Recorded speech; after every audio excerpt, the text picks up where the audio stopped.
好，接下来我们特别看南海情势哦，在中国大陆建国76周年这一天，我们要来特别关注到黄岩岛的海域上演了一个震撼的场景。我们要来看到的是大陆的方面成立了黄岩岛自然保护区以来，他们首次的在海警的海上面举行了这一场升旗的仪式哦，并且呢，他们升起了5星级，然后敬礼高喊说：“我们坚守这一片蓝色海域。”我们先来看一段现场的最新画面。海警大航线在黄岩岛，复兴中国76岁生日快乐！愿祖国繁荣昌盛，国泰民安。好，我们刚刚听到他们的宣言，就是向全球来宣告说，黄岩岛中国说了算，那南海是中国的南海。这一次升级被视为是很有重要的代表性的原因，是因为这是黄岩岛自然保护区他们成立以来大陆首次在这边有一个比较大、比较有象征性意义的一个动作。那包括了现在呢，有很多艘的海警舰都已经进驻在当地了，展开一个常态化的巡航跟它的管控等等。接下来大陆会在南海这边展现一个更为强硬的姿态吗？赖老师怎么看？你也可以这么说，但是我觉得更准确的说是菲律宾跟美国没有汲取历史的教训啊。中国大陆在很早以前啊，应该是东京都知事石原慎太郎的时候，那个时候中国大陆就建立了一个原则，这个原则就是我不主动改变现状，可是如果你一旦要主动改变现状的话，我就会让现状再也回不去，就定出这样的一个基本态度。那也就是说，用这种方法来阻止有一些有野心的，或是有一些脑袋昏头的，他想改变现状啊的以后的发生的状况。那我为什么会讲说日本是第一例？当时日本的石原慎太郎要把钓鱼岛国有化，所以那时候日本就在推了。那中国大陆就警告他说：“你不可以这样做，最好不要这样做。”那日本在美国的支持下，他认为他可以这样做，他把钓鱼岛国有化了。从此以后，中国大陆的海警船就进来了，到现在哦，那钓鱼岛就收回来了。所以大陆的军舰穿梭这个钓鱼岛的海域，然后海警船常态性的在这个地方执法，把日本的渔船赶走，要不就逮捕。第二重大的案例就发生在这个阿基诺三世的时候啊，菲律宾的总统阿基诺三世。那个时候本来黄岩岛是大陆跟台湾或者是大陆的跟菲律宾的渔民都可以在那边捕鱼，大家有默契。可是阿基诺三世在美国的煽动下，奥巴马总统叫阿基诺三世去闹，他以为他可以这个把黄岩岛拿回来，对，结果呢，他就要去逮捕中国的渔船，那中国大陆就把菲律宾的渔船就控制住了。1个月以后，菲律宾撤走，大陆就把黄岩岛收回来了。从此以后，黄岩岛就不再是菲律宾的，菲律宾也再进不去了。那现在的情况就是，当菲律宾又跑到这个黄岩岛去闹的时候，你看现在中国大陆的做法就是把黄岩岛就是宣布成为国家自然的一个保护区。对，那当然海警在这个地方做宣示，那也就是从此以后，你任何外国人，包括外国记者、外国媒体，包括菲律宾，所有人要进入黄岩岛，要向中国大陆要办理护照。你没有，然后你要进入自然生态保护区，还要经过当地的这个机构的批准。那也就是说，你要进入中国大陆的领土，还要再经过批准才能够进入这个区域，要经过2个程序。那你如果没有经过批准，那就是违反中国的法律，那就要驱逐或者逮捕。我觉得这个就是一个明确的宣示，这就是什么？菲律宾跟美国人那个脑袋不够用，永远记不得你不要片面的改变现状，现状一改变就回不去了。所以从这一次我们就可以看到，在经过了这一次的象征性的升旗典礼之后，我们就可以看到这个大陆等于正式的宣布，它在这边未来绝对会更为强硬哦。那同时呢，我们除了看到它出动了它的海警，我们刚刚说了嘛，在这边有常态性的巡逻之外，我们来看到的是2款比较重要的武器哦。等一下，请蔡委员来带我们看，这个它是2艘全球最大级别的超大型无人潜舰，已经秘密的进驻在南海地区了，而且呢，它跟过去比较不一样的的地方是它的吊装的方式是采取隐秘性的，所以可以加强它的浮动船坞的一种方案。那体型上呢，它比美国的虎鲨还要大上了10多倍，具备侦察、布雷、突袭跟反潜等多种的功能。我们看到这个就是现在大陆的这个秘密潜舰，请教委员怎么看2款神秘无人潜舰的攻击模式，接下来会如何来做发挥？对于南海的整体战力，解放军在这边会有多大的提升？中美两国的海上的武力，目前看起来，中国在航空母舰上面，在导弹、在战斗机方面，逐渐的有跟美国拉近距离的一个态势。但是中国在轰炸机跟潜水艇方面可能还跟美国有一个很大的一个距离哈。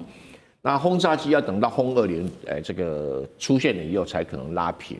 然后这个潜水艇方面是中国大陆最大的短板。中国大陆的战略核潜艇只有6艘，然后攻击核潜艇也在6艘，总共12艘。那其他的是一般潜水艇，我们不列为大战用的哈。那在美国呢不一样哈，美国的战略核潜艇现在就有14艘而且同样是战略核潜艇，美国的垂发系统是24个，中国的只有12个。美国的排水量18000吨，然后中国的只有11000吨，所以规模来讲，美国是大于中国大陆的核潜艇很多。那攻击核潜艇也一样，中国大陆的093只有多少？总共只有6艘。那美国的这个维吉尼亚级又多很多哈，所以两方面在这个潜水艇方面，美国是具相当大的优势。那中国未来可能096出现了，看看慢慢去弥补哈。但你目前来看，美国一直很自信，就是说，如果要在西太平洋发生海战，我这个水面船舰打不赢你，可是我的潜水艇会让你解放军遭到很重大的打击。这是美国人之所以有信心的一个原因啊。那中国大陆怎么解决这个问题呢？一下子要盖那么多潜水艇在技术、资金，潜水艇的要盖好的潜水艇的价格基本上跟一个航空母舰差距是不太大的。所以一下子也不是那么现实，所以他们就采取另外一个变通的办法，我用无人潜水艇，那它叫做无人水下潜航器，它其实就可以有什么侦察，因为潜水艇最困难的地方就是说，美国潜水艇躲在哪个地方你不知道，对，然后它的3叉戟导弹什么地方都打得到你，这个是一个很麻烦。那所以在西太平洋的一个领域里面中国大陆就想到一个比较便宜的方式，就是无人潜航器。那无人潜水艇它部署在南海，比如两艘，大概很容易整天这么绕，看看你美国的潜水艇什么时候出现，然后我可以追踪，可以搜索，要不然都要靠其他方式，要找到美国潜水艇真的不太容易没有想象中那么容易。那当然，中国大陆早期部署了很多方法去侦测，但是绝对不如这种潜航器直接去巡逻，就像我们这个飞机的领空的控制，也要不断有飞机在巡逻一样的道理。所以海域巡逻，那好了，我潜水艇数量比你少，我这个多做10艘好不好？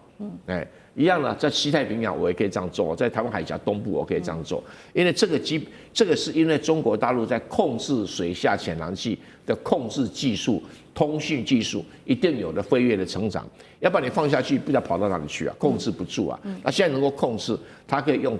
低成本、大生产量来弥补它这个潜水艇不足、数量、质量不足的地方。好，所以现在终于中国大陆想出了这种比较低成本，然后大量生产的一个反制方法，就是这个我们刚刚提到的2款无人潜水艇。那另外一方面，美国呢，我们来看到，美国现在则是赶快调了它到南海去的这个2害2级的巡弋飞弹核潜舰，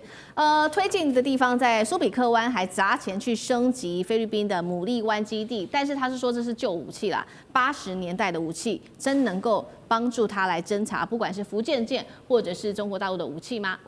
当将军怎么看？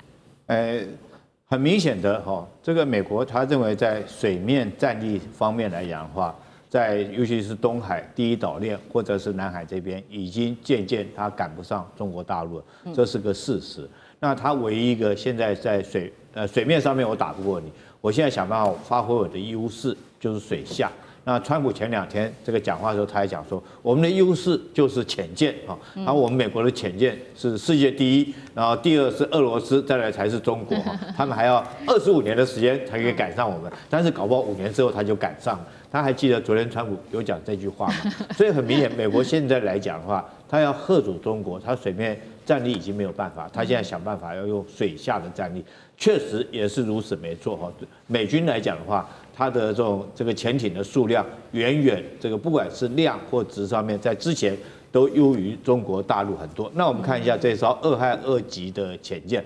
潜舰大概我们一般区分为2种，一种叫战略级的潜舰，一种叫这个攻击型的潜舰。顾名思义，战略级的潜舰它携带的是洲际导弹哈，比如说中国的094，或者未来有可能出来的096哈。那攻击型潜舰来讲的话，大概就是顾名思义，它是以攻击任务为主了，包括中国的093、095，还有这艘2亥2级。2亥2级它原来是放的是洲际战略导弹，但是他认为说不需要有那么多的洲际战略导弹的核潜舰，所以他把它改成攻击型。那大家要知道，这个水底下的作战最好的反潜武器就是潜舰哦，因为水里面、海里面的这种都是水嘛，它这个传音啊、介质啊都一致，不像从空气传到水里面还有一段落差，还要折射。所以说，最好的这个反潜的武器就是潜舰。好，那现在来了，这个美军来讲，如果说要用这个潜舰来封锁大陆来讲的话，中国大陆也势必要发展水下的各种武器。所以我们看到这2艘这个超大型的这无人潜舰又出来。那这个名称我研究很久哈，这个你知道这非常有意思。L 是什么 ？L 就是大号嘛哈，所以大型的无人潜舰就叫做 LUUV 哈。这个超大型应该是 XLUUV， 那2个 Double XL， 它就代表什么？超级宇宙无敌大。他在卖衣服是吧？哎，对，其实我跟你讲，它真的就是这个意思。他用这个编号就是Double XL 哈，超级无敌大的这个潜舰。那这条潜舰大到什么程度呢？它跟一般的有人潜舰是一样的，它可以到42公尺这么长。但是它因为没有人的设施，所以它可以装更多的电池，装更多的这种武器预留在这里面。而且你看，它是有2个吊钩哈，它用船吊到它要放的地方再放下去，那巡航的时间在水里面反潜的时间会更久。我们要晓得，这个我们看到无人机出现以后，改变整个战场的格局。那会不会这种无人潜舰出来以后，就改变了海底下潜舰作战的规则？这是极可能发生的事。好，谢谢将军。那我们休息一下，马上回来。地缘政治、美中之争、战略价值、强权崛起、小国生存，现在与未来洞悉事件走向，掌握世界脉动，全球观点尽在环球大